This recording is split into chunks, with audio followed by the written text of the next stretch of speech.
বন্ধুরা, তোমরা সব উপস্থিত হয়েছো।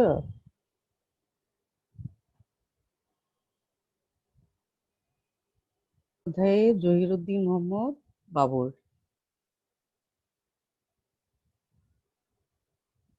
জহিরুদ্দিন মোহাম্মদ বাবরে তোমাদের একটা গত 10 নম্বর লেকচারে তোমাদের আমি দিয়েছিলাম যে একটা সৃজনশীল প্রশ্ন। হ্যাঁ, সেই প্রশ্নের ভিতরে কিন্তু তোমাদের পানিপথের যুদ্ধটাও আসবে। পানিপথের যুদ্ধটাই মেন দিয়ে তোমরা ওটা দিয়ে শেষ করবে। মুঘল সাম্রাজ্যের ভিত্তি বা মুঘল সাম্রাজ্য কিভাবে প্রতিষ্ঠিত হয়েছিল সে পানিপথের প্রথম যুদ্ধের মাধ্যমে। উদ্দীপকে লাস্টে ঘ আর ঘয়ের এখানে আসবে উদ্দীপকটা। এটা তোমরা খেয়াল করে করে নিবে। হ্যাঁ, উদ্দীপকটা। আচ্ছা, আমি শুরু করলাম। বিসমিল্লাহির রহমানির রহিম।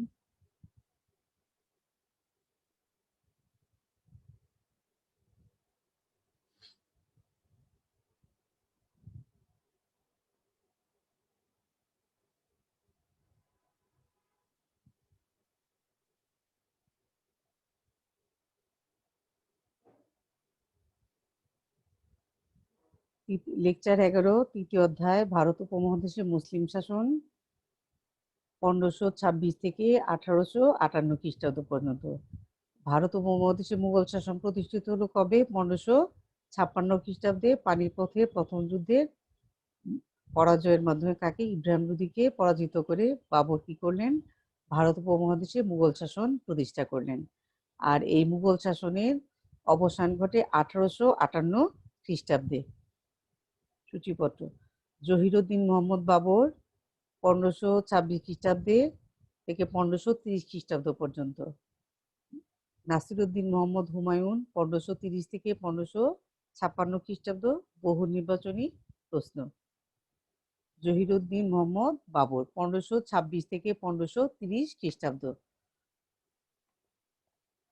তোমাদের প্রথম ইসের ভিতরে পানিপথের প্রথম যুদ্ধটা তোমরা খুব ভালো করে দেখে নিবে। 10 নম্বর লেকচারে আছে।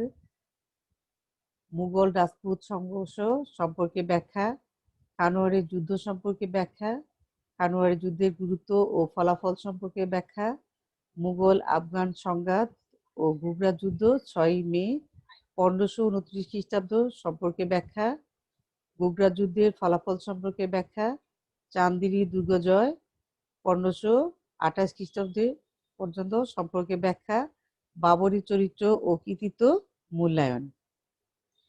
নাসিরুদ্দিন মোহাম্মদ হুমায়ুন 1530 থেকে 1556 খ্রিস্টাব্দ।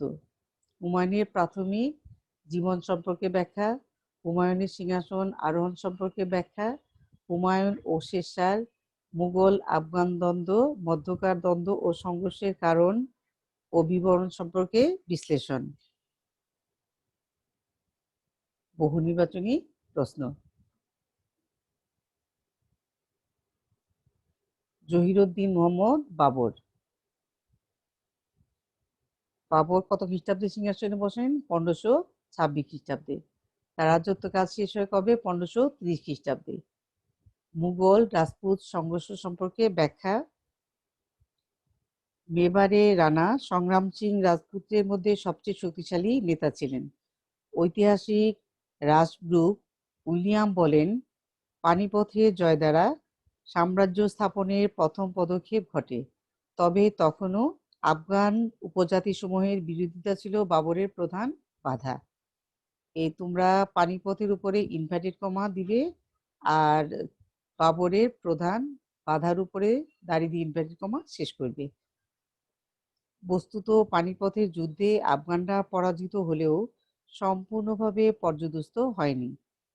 জৌনপুর, বাংলা, বিহার ও দোয়াব অঞ্চলের আফগান নেতারা সক্রিয় হয়ে ওঠেন এবং মুঘল অগ্রঅভিযান প্রতিরোধে কৃত সংকল্প ঘোষণা করেন। মেবারে রানা সংগ্রাম সিংয়ের নেতৃত্বে রাজপুত শক্তিও মুঘলদের প্রবল প্রতিপক্ষ হিসাবে আবির্ভূত হয়। রানা সংগ্রাম সিং তুর্কি আফগান শাসনের অবসান ঘটিয়ে ভারতে হিন্দু সাম্রাজ্য প্রতিষ্ঠার আশা পোষণ করতেন। এই লাইনটা তোমরা আন্ডারলাইন করবে। রানা সংগ্রাম সিং তুর্কি আফগান শাসনের অবসান ঘটিয়ে ভারতে হিন্দু সাম্রাজ্য প্রতিষ্ঠার আশা পোষণ করতেন, আন্ডারলাইন করবে। এজন্য পানিপথের যুদ্ধের পর বাবর যখন ভারতের সাম্রাজ্য প্রতিষ্ঠার পদক্ষেপ নেন, তখন রাণা সংগ্রাম সিং তার লালিত স্বপ্ন ব্যর্থ হওয়ার আশঙ্কায় শঙ্কিত হয়ে পড়েন। তখন তিনি ভারতীয় রাজন্যবর্গের সমন্বয়ে এক শক্তিশালী সম্মিলিত বাহিনী গঠন করেন। তোমরা এই যে রাণা সংগ্রাম সিং কোথাকার রাজা ছিলেন? মেবারের রাণা। এটা নিচে আন্ডারলাইন করবে।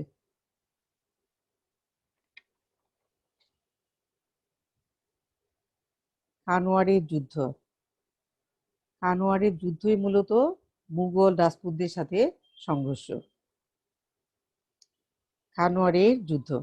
রাণা সংগ্রাম সিং এর নেতৃত্বে ধনুগড়ের উদয় সিংহ, মারওয়ারের ভীম সিং, চান্দিনীর মেদিনী রাও, মেরাটের হাসান খান ও অন্যান্য ভারতীয় রাজাদের সমন্বয়ে গঠিত সামরিক মৈত্রীজোট 1527 খ্রিস্টাব্দে 17 মার্চ আগ্রার অদূরবর্তী খানোয়ার প্রান্তরে মুঘল বাহিনীর সাথে সরাসরি যুদ্ধে অবতীর্ণ হয়। রাণা সংগ্রাম সিং 120 জন সেনাপতি, 80,000 মতান্তরে 1,20,000 অশ্বারোহী সৈন্য এবং 500 হাতি বাহিনী, মতান্তরে 1000 হাতি বাহিনী অংশগ্রহণ করেছিল। অন্যদিকে অল্প সৈন্য নিয়ে বাবর স্বয়ং যুদ্ধক্ষেত্রে সেনাপতির দায়িত্ব গ্রহণ করেন। বাবর পানিপথে রণকৌশল অবলম্বন করেন। বিশাল রাজপুত বাহিনীর বিরুদ্ধে যুদ্ধ করতে মুঘল বাহিনী ইতস্ত করলেও বাবর নেপোলিয়ন বোনাপার্টের মতো এক অনলবর্ষী ও তেজোদীপ্ত ভাষণ দিয়ে তার ক্ষুদ্র সেনাবাহিনীকে যুদ্ধের অগ্নিমন্ত্রে উদ্বুদ্ধ করেন। মুঘল গোলন্দাজ বাহিনীর বিক্ষিপ্ত আক্রমণ ও কামানের গোলার আঘাতে শক্তিশালী রাজপুত বাহিনী ছত্রভঙ্গ হয়ে পড়ে। প্রায় 10 ঘন্টা যুদ্ধে রাণা সংগ্রাম সিং এর সম্মিলিত বাহিনীকে শোচনীয়ভাবে পরাজিত করে। হাসান খান, রাজা উদয় সিং ও বহু রাজপুত শাসক যুদ্ধক্ষেত্রে নিহত হন। গুরুতর আহত অবস্থায় রাণা সংগ্রাম সিং পালিয়ে কোনো রকমে আত্মরক্ষা করেন, কিন্তু প্রায় 2 বছর পর রাণা সংগ্রাম সিং ভগ্ন হৃদয়ে মৃত্যুমুখে পতিত হন। এখানে তোমরা খানোয়ারের যুদ্ধ কত খ্রিস্টাব্দে হলো? 1527 খ্রিস্টাব্দে 16 মার্চ। এটা নিচে আন্ডারলাইন করবে। খানোয়ার কোথায় অবস্থিত ছিল? আগ্রার অদূরবর্তী খানোয়ার প্রান্তর অবস্থিত ছিল, এখানে আন্ডারলাইন করবে। রাণা সংগ্রাম সিং এর 120 জন সেনাপতি ছিল, এটা আন্ডারলাইন। 80,000 মতান্তরে 1,20,000 অশ্বারোহী বাহিনী আন্ডারলাইন করবে। 500 হাতি বাহিনী মতান্তরে 1000 হাতি বাহিনী, এটা নিচেও আন্ডারলাইন করবে। আর কোন শাসক তোমাদের কি বলে বহু নির্বাচনী প্রশ্ন থাকতে পারে যে কোন শাসক নেপোলিয়ন বোনাপার্টের মতো অনলবর্ষী ও তেজদীপ্ত ভাষণ দিয়েছিল? সম্রাট বাবর, এটা নিচে আন্ডারলাইন করবে। আর তিনি কি করলেন? মুঘল বাহিনীর মধ্যে প্রথম সম্রাট বাবর গোলন্দাজ বাহিনীর ব্যবহার করেন, এই নিচে আন্ডারলাইন করবে। আর রাণা সংগ্রাম সিং 2 বছর পরে মারা যান, মানে 1529 খ্রিস্টাব্দে মারা যান, এটা নিচে আন্ডারলাইন করবে। খানোয়ারের যুদ্ধের গুরুত্ব ও ফলাফল। খানোয়ারের যুদ্ধ ভারতের ইতিহাসে ভাগ্য নির্ধারণকারী যুদ্ধগুলোর মধ্যে অন্যতম। ঐতিহাসিকগণ খানোয়ার যুদ্ধকে চূড়ান্ত নিষ্পত্তিকারী যুদ্ধ বলে অভিহিত করেছেন। 2 লাইন নিচে আন্ডারলাইন করবে। প্রথমত, এই যুদ্ধ জয়ের মধ্য দিয়ে ভারতে রাজপুতদের যে সামরিক শ্রেষ্ঠত্ব ও ভীতি বিদ্যমান ছিল তা চূড়ান্তভাবে দূর হয়ে যায়। দ্বিতীয়ত, মেবারে রাজপুত শক্তিকে কেন্দ্র করে রাজপুতদের যৌথ শক্তি গড়ে উঠেছিল, তা এক আঘাতেই ভেঙে গেল। তৃতীয়ত, এই যুদ্ধ জয়ের মধ্য দিয়ে সম্রাট বাবরের অনিশ্চিত জীবনের অবসান ঘটে এবং ভারতে মুঘল শাসকদের জয়ের ভিত্তি সুদৃঢ় হয়। চতুর্থত, এই জয়ের ফলে বাবরের রাজনৈতিক ও সামরিক কর্মকাণ্ডের কেন্দ্রবিন্দু কাবুল থেকে ভারতে স্থানান্তরিত হয়। পানিপথের যুদ্ধ অপেক্ষা এই যুদ্ধ ছিল নিঃসন্দেহে অধিক তাৎপর্যপূর্ণ ও সুদূর প্রসারী, কেননা পানিপথের যুদ্ধে দিল্লির নামমাত্র সুলতান ইব্রাহিম লোদির পরাজয় ঘটেছিল, কিন্তু খানোয়ারের যুদ্ধে ভারতের শক্তিশালী রাজপুত রাজাদের ক্ষেত্রে পরাজয় ঘটেছিল। এবং এ প্রসঙ্গে যদুনাথ সরকার বলেন, সুদূর প্রসারী প্রভাব বিস্তারকারী খানোয়ার যুদ্ধ ভারতের সার্বভৌম ক্ষমতা রাজপুতদের হাত থেকে মুঘলদের কাছে স্থানান্তরিত হয় এবং মুঘলরা তা 200 বছর অধিকারে রাখতে সমর্থ হয়। এখানে তোমরা সুদূর প্রসারী প্রভাব বিস্তারকারীর উপরে ইনভার্টেড কমা দিবে, আর 200 বছরের অধিকারে রাখতে সমর্থ হয় তার দিয়ে ইনভার্টেড কমা শেষ করবে। এই যুদ্ধে জয়লাভের পর বাবর গাজী উপাধি ধারণ করেন এবং মুঘল সাম্রাজ্যের রাজধানী কাবুল থেকে দিল্লিতে স্থানান্তরিত হয়। তোমরা কোন যুদ্ধে বাবর গাজী উপাধি গ্রহণ করেন? এটা নিচে আন্ডারলাইন করবে, খানোয়ারের যুদ্ধ। আর মুঘল সাম্রাজ্যের রাজধানী কাবুল থেকে কোথায় স্থানান্তরিত হলো? দিল্লিতে। এর নিচে আন্ডারলাইন করবে।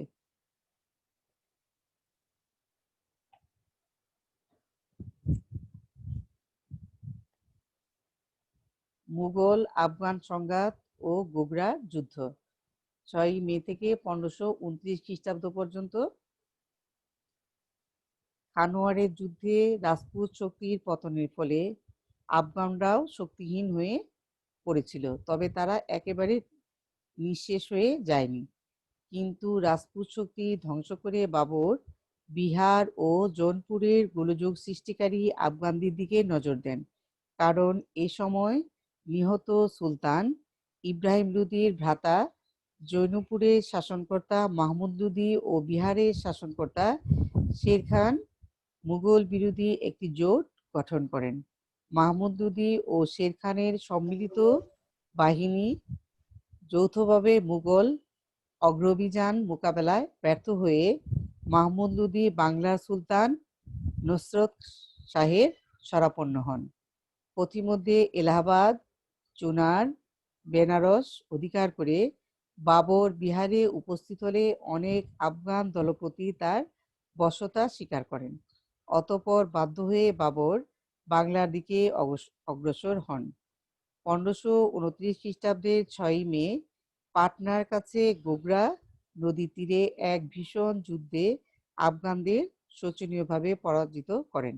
শেষ পর্যন্ত নুসরত শাহ বাবরের সাথে সন্ধি করে বাংলার স্বাধীনতা রক্ষা করেন।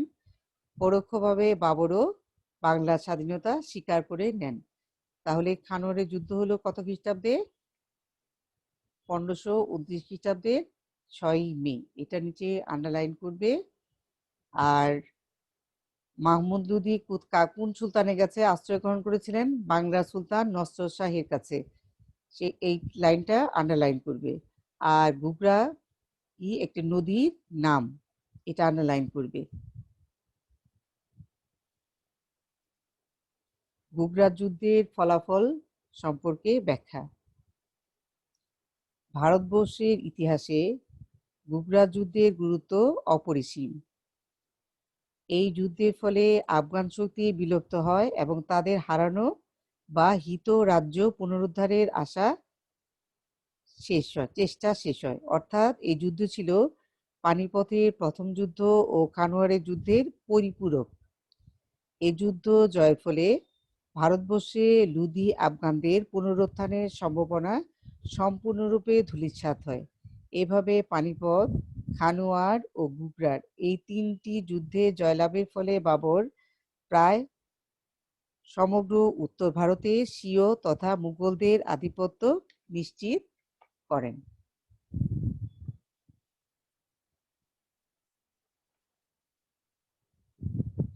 অতঃপর বাবর রাজ্যসীমা অক্ষু নদী হতে ঘুগরা নদী এবং হিমালয় হতে গোয়ালিয়র পর্যন্ত বিস্তৃতি ঘটান।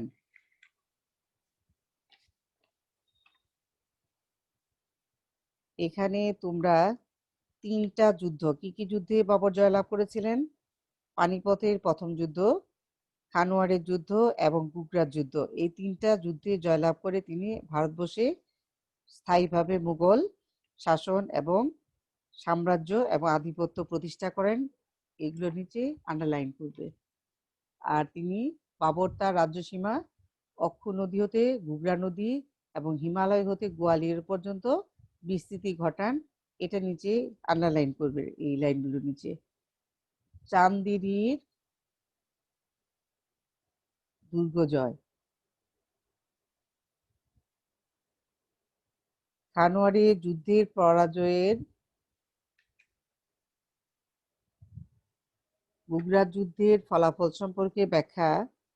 ভারতবর্ষের ইতিহাসে গুজরাট যুদ্ধের গুরুত্ব।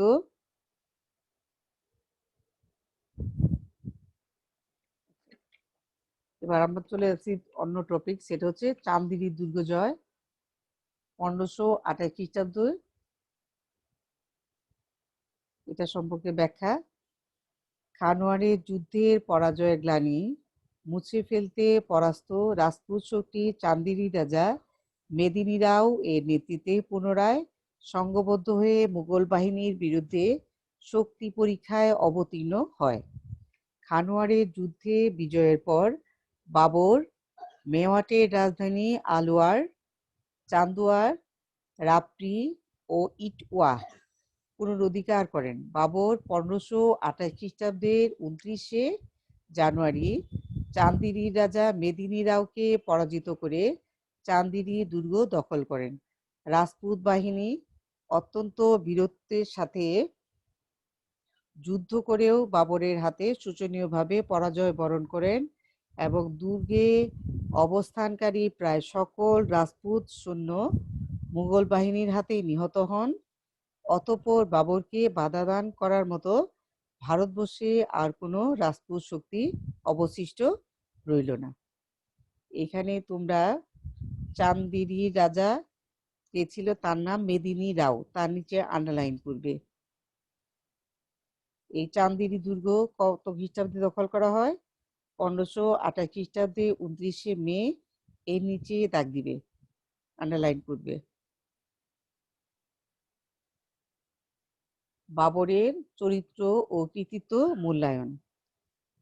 মুঘল সাম্রাজ্যের প্রতিষ্ঠাতা জহিরুদ্দিন মোহাম্মদ বাবর মধ্যযুগের ইতিহাসে অনন্য সাধারণ ও আকর্ষণীয় ব্যক্তিত্বের অধিকারী ছিলেন। সমকালীন ও আধুনিক ঐতিহাসিকগণ এক বাক্যে তার প্রশংসা করেছেন। ঐতিহাসিক ডক্টর ঈশ্বরী প্রসাদের মতে সমগ্র মধ্যযুগের ইতিহাসে বাবর একজন অত্যন্ত আকর্ষণীয় ব্যক্তিত্ব। যুবরাজ, যোদ্ধা ও বিদ্বান হিসাবে তিনি মধ্যযুগীয় শ্রেষ্ঠ শাসকদের সমমর্যাদা সম্পন্ন ছিলেন। সমগ্র মধ্যযুগের উপরে ইনভার্টেড কমা দিবে, আর শ্রেষ্ঠ শাসকদের সমমর্যাদা সম্পন্ন ছিলেন তাই দিয়ে ইনভার্টেড কমা শেষ করবে। ঐতিহাসিক স্ট্যানলি ল্যান্ডপুল বাবরকে প্রাচ্য ইতিহাসের অতি আকর্ষণীয় ব্যক্তিত্ব বলে উল্লেখ করেছেন। প্রাচ্যের বাবরের উপর ইনভার্টেড কমা দিবে আর উল্লেখ করেছিলেন বলে ইনভার্টেড কমা শেষ করবে। ঐতিহাসিক স্মিথ বলেন, অর্থাৎ এর উপরে ইনভার্টেড কমা, অর্থাৎ তার যুগের বাবর ছিলেন এশিয়ার নৃপতিদের মধ্যে সবচেয়ে প্রতিভাদীপ্ত ব্যক্তি এবং ভারতীয় নৃপতিদের মধ্যে ছিলেন উচ্চাসনের অধিকারী। এই উচ্চাসনের অধিকারীর উপরে দাড়ি দিয়ে ইনভার্টেড কমা শেষ করবে। বাবরের চরিত্রে সামরিক প্রতিভা, বীরসুলভ দুঃসাহসিকতা, রাজনৈতিক দূরদর্শিতা, বিদ্যা অনুরাগ, ধর্ম অনুরাগ, সঙ্গীতানুরাগ, প্রাকৃতিক সৌন্দর্যবোধ, বিজিত শত্রুর প্রতি উদারতা, স্বজাতির প্রতি ভ্রাতৃত্ববোধ, বন্ধুপ্রীতি, পিতৃত্ববোধ, গভীর মমত্ববোধ, অপরিসীম ধৈর্য ও দৃঢ় আত্মপ্রত্যয় প্রভৃতি গুণের সংমিশ্রণ লক্ষণীয়। তিনি ছিলেন সরল, সদালাপী, কৌতুকপ্রবণ, নির্ভীক ও উচ্চাভিলাষী শাসক। তিনি ছিলেন উদ্যমী, আত্মবিশ্বাসী ও দুর্দমনীয় ইচ্ছা শক্তির অধিকারী। তিনি ছিলেন অত্যন্ত ভদ্র, অকপট ও নিরহংকারী। পিতা হিসাবে তিনি ছিলেন স্নেহশীল। ঐতিহাসিক রুশব্রুক উইলিয়াম বাবরের চরিত্রে 8টি মৌলিক গুণাবলীর সমাবেশ ঘটেছিল বলে উল্লেখ করেছেন। সম্রাট বাবর ছিলেন স্বধর্মানুরাগী একজন আচারনিষ্ঠ খাঁটি সুন্নি মুসলমান, তবে তিনি কোনোভাবেই পরধর্ম বিশ্বাসী ছিলেন না। ঐতিহাসিক ডক্টর ঈশ্বরী প্রসাদের মতে তার শাসনামলে হিন্দুদের নীতিগত কারণে নির্যাতন ভোগ করতে হয়নি এবং তিনি কখনো কাউকে ধর্মীয় কারণে শাস্তি দেননি। তার উপরে ইনভার্টেড কমা দিবে আর ধর্মীয় কারণে শাস্তি দেননি ইনভার্টেড কমা শেষ করবে। তার যে এখানে 8টা গুণ প্রথমে বলে আসছি ওইগুলো তোমরা আন্ডারলাইন করবে। গুণগুলো কি ছিল বাবরের চরিত্রে, যে বাবরের চরিত্রের 8টা গুণের উল্লেখ করো। বহু নির্বাচনী বা অনুধাবনমূলক প্রশ্ন থাকতে পারে, এটা তোমরা ভালো করে পড়বে। বাবরের কৃতিত্ব: বাবর পিতৃরাজ্য ফারগনা ও বিজিত সমরকন্দ হতে বারবার বিতাড়িত হয়ে যখন সহায় সম্বলহীন অবস্থায় পথে প্রান্তরে ঘুরে বেরিয়েছেন, তখনও তিনি হতাশ ও ধৈর্যচ্যুতি হননি। তিনি অদম্য মনোবল ও সাহস নিয়ে জীবন সংগ্রামে নেমে ভারতীয় উপমহাদেশে একটি বিশাল সাম্রাজ্য প্রতিষ্ঠা করতে সক্ষম হন। এখানে দেখো বাবর কিন্তু অনেকগুলো যুদ্ধে পরাজয় বরণ করার পরেও ভারতের মতো, ভারত মানে তখন কি ছিল, ভারত উপমহাদেশ,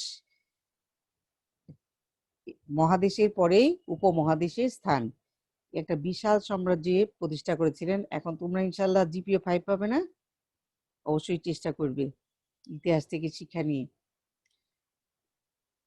আমরা বাবরের কৃতিত্বের মধ্যে প্রথমে আসি বিজেতা ও 1 নাম্বার বিজেতা ও সেনাপতি হিসাবে। একজন বিজেতা ও সেনাপতি হিসাবে সম্রাট বাবর ইতিহাসে অমর হয়ে আছেন।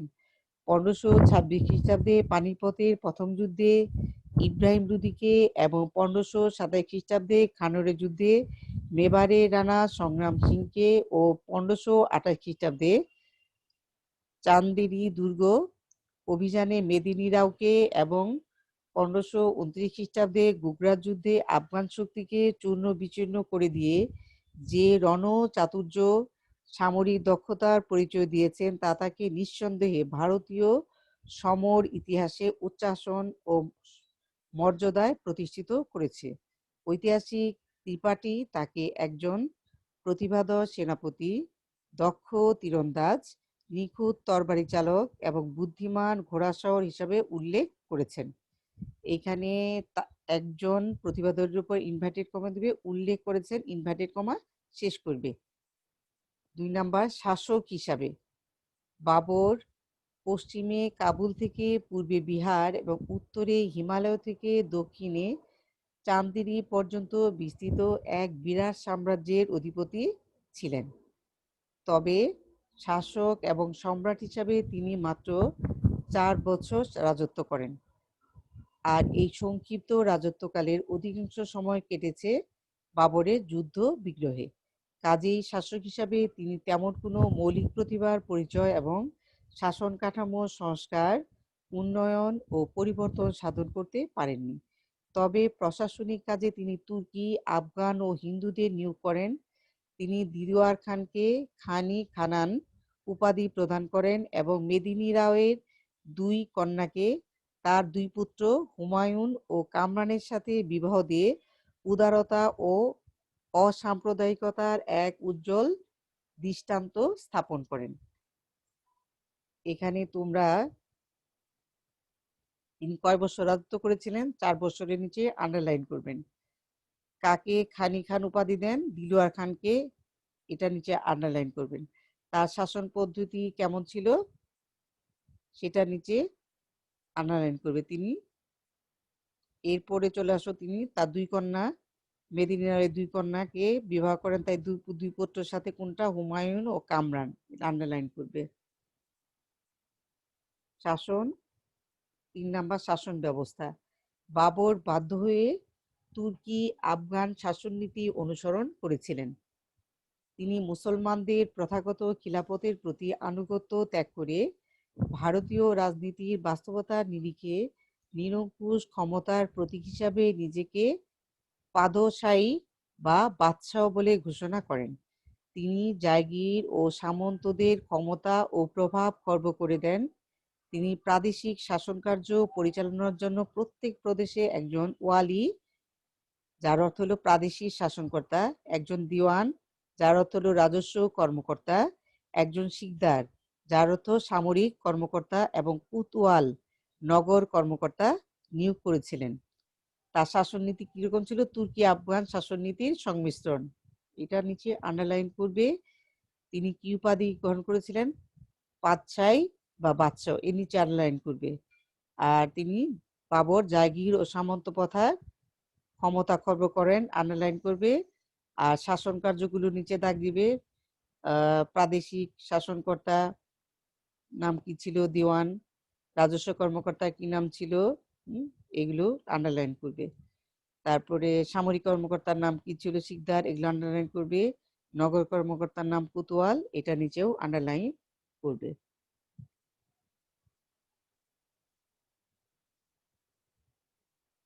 এরপরে আসো 4, বিদ্যা ও সংস্কৃতির অনুরাগী। সমসাময়িক যুগের অন্যতম বিদ্যোৎসাহী ও সংস্কৃতবান ব্যক্তিত্ব ছিলেন সম্রাট বাবর। ফার্সি ও তুর্কি ভাষায় তার অসাধারণ ব্যুৎপত্তি ছিল। তিনি একজন সুসাহিত্যিক ও উচ্চমানের কবি ছিলেন। বলা হয় যে বাবর যদি সাম্রাজ্যের প্রতিষ্ঠাতা নাও হতেন, তবু তার কাব্য প্রতিভার গুণে তিনি ইতিহাসে অমর হয়ে থাকতেন। তুর্কি ভাষায় রচিত তার কাব্য সংকলনের নাম দিওয়ান। তিনি নুবাইয়া নামে একটি পদ্যছন্দ ধারার স্রষ্টা। বাবর রচিত আত্মজীবনীমূলক গ্রন্থ বাবরনামা বা তুজুকি বাবরি সাহিত্য ও সমকালীন ইতিহাসের এক অমূল্য সম্পদ।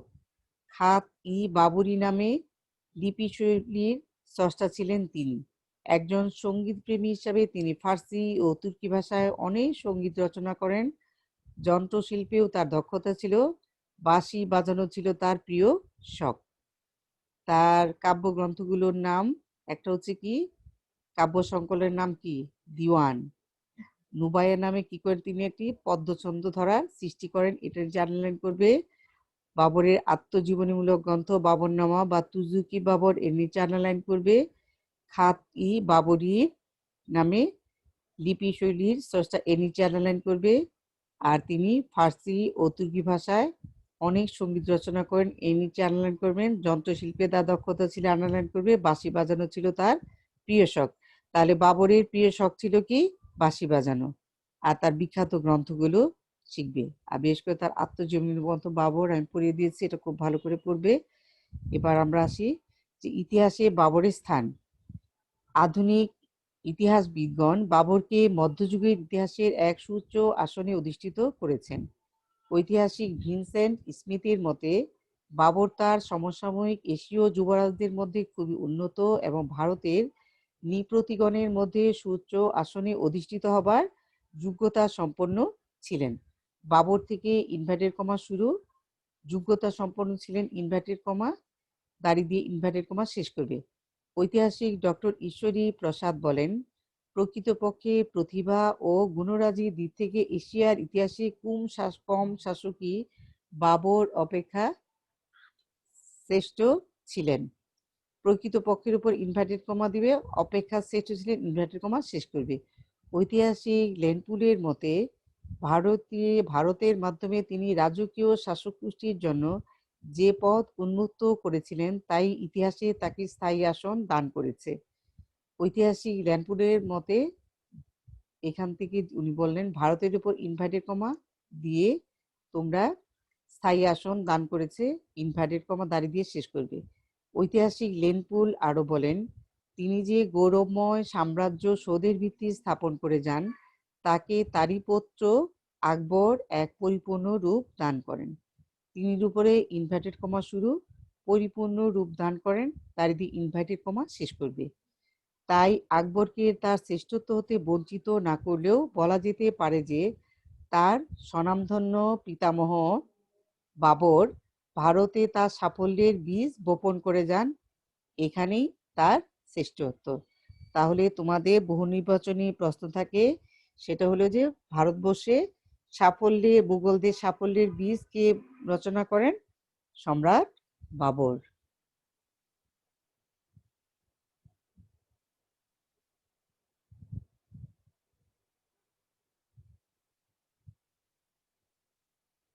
নাসিরউদ্দিন মোহাম্মদ হুমায়ুন।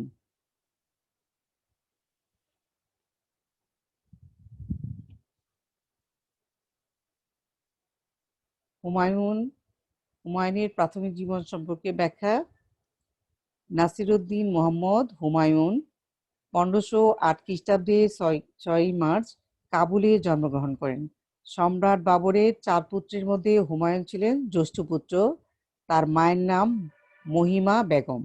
তিনি ছিলেন একজন শিয়া মুসলমান। হুমায়ুনের অপর 3 ভাইয়ের নাম ছিল কামরান, আসকারি ও হিন্দাল। হুমায়ুন শব্দের অর্থ হচ্ছে ভাগ্যবান। বাল্যকালে তিনি তুর্কি, ফার্সি, যেটা তার মাতৃভাষা, আরবি ভাষায় দক্ষতা অর্জন করেন। বিদ্যোৎসাহী ও চিন্তাশীল হুমায়ুন গণিত, জ্যোতির্বিজ্ঞান ও দর্শন শাস্ত্রেও বিশেষ পাণ্ডিত্য অর্জন করেছিলেন। পিতা সম্রাট বাবরের সাথে থেকে তিনি সামরিক ও শাসনতান্ত্রিক অভিজ্ঞতা অর্জন করেন। 20 বছর বয়সে তিনি বাদখশানের শাসনকর্তা পদে নিয়োগ লাভ করেন। ভারত অভিযানসমূহ পিতার সহযোগী হিসাবে হুমায়ুন সেনাপতি রূপেও নিজেকে প্রতিষ্ঠিত করেন। বাবর ভারতে মুঘল সাম্রাজ্যের প্রতিষ্ঠার পর পুত্র হুমায়ুনকে হিসার, ফিরোজা ও সম্বলের জাগিরদার নিয়োগ করেন। তাহলে বাবর কত খ্রিস্টাব্দে জন্মগ্রহণ করেন? 1508 খ্রিস্টাব্দে 6ই মার্চ কাবুলে। এটা নিচে আন্ডারলাইন করবে। তারপরে সম্রাট বাবরের জ্যেষ্ঠ পুত্রের নাম কি ছিল? হুমায়ুন। হুমায়ুনের ভাইদের নাম কি ছিল? কামরান, আসকারি, হিন্দাল। এটা আন্ডারলাইন করবে। হুমায়ুন শব্দের অর্থ কি? ভাগ্যবান, আন্ডারলাইন করবে। হুমায়ুনের মার নাম মহিমা বেগম, আন্ডারলাইন করবে। হুমায়ুনের সিংহাসন আরোহণ সম্পর্কে ব্যাখ্যা। পিতা সম্রাট বাবরের মৃত্যুর পর 1530 খ্রিস্টাব্দে 30শে ডিসেম্বর মুঘল সিংহাসনে সম্রাট হুমায়ুন আরোহণ করেন। ঐতিহাসিক এস.কে. ব্যানার্জি তার হুমায়ুন বাদশাহ গ্রন্থে উল্লেখ করেছেন যে মুঘল সম্রাট বাবর মৃত্যুশয্যায় তার জ্যেষ্ঠ পুত্র হুমায়ুনকে দিল্লির সিংহাসনের উত্তরাধিকারী মনোনীত করে যান এবং হুমায়ুনকে তার ভ্রাতাদের সাথে সদ্ব্যবহার ও উদারতা প্রদর্শন করার উপদেশ দেন। সিংহাসনে আরোহণ করে হুমায়ুন পিতার নির্দেশ অনুসারে ভ্রাতা কামরানকে কাবুল ও কান্দাহার, আসকারিকে সম্বল এবং হিন্দালকে মেওয়াট ও আলোয়ারের শাসনকর্তা নিযুক্ত করেন। হুমায়ুন ও শেরশাহ মুঘল আফগান দ্বন্দ্ব। হুমায়ুন ও শেরশাহ দ্বন্দ্বটাই হচ্ছে মুঘল আফগান দ্বন্দ্ব। আর শেরশাহ যেহেতু আফগান ছিলেন, মধ্যকার দ্বন্দ্ব ও সংঘর্ষের কারণ ও বিবরণ সম্পর্কে বিশ্লেষণ। মুঘল আফগান সংঘাত। সম্রাট হুমায়ুনের রাজত্বকালের অন্যতম উল্লেখযোগ্য ঘটনা ছিল মুঘল আফগান সংঘাত।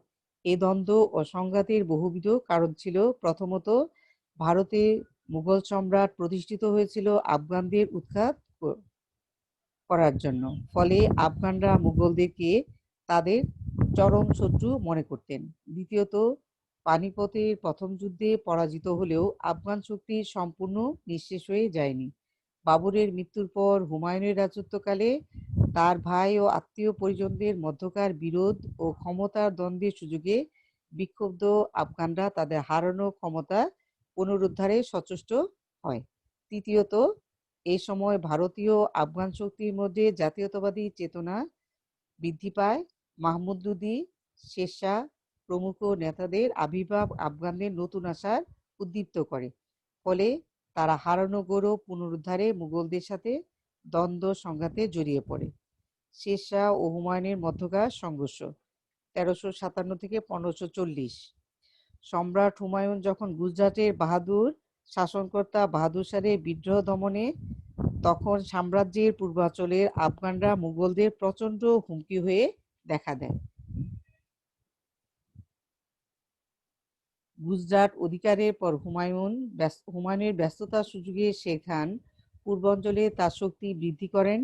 1538 খ্রিস্টাব্দে শের খান বাংলা ও বিহারের সম্মিলিত বাহিনীকে পরাজিত করে সমগ্র বিহারে মুকুটবিহীন সম্রাটে পরিণত হন।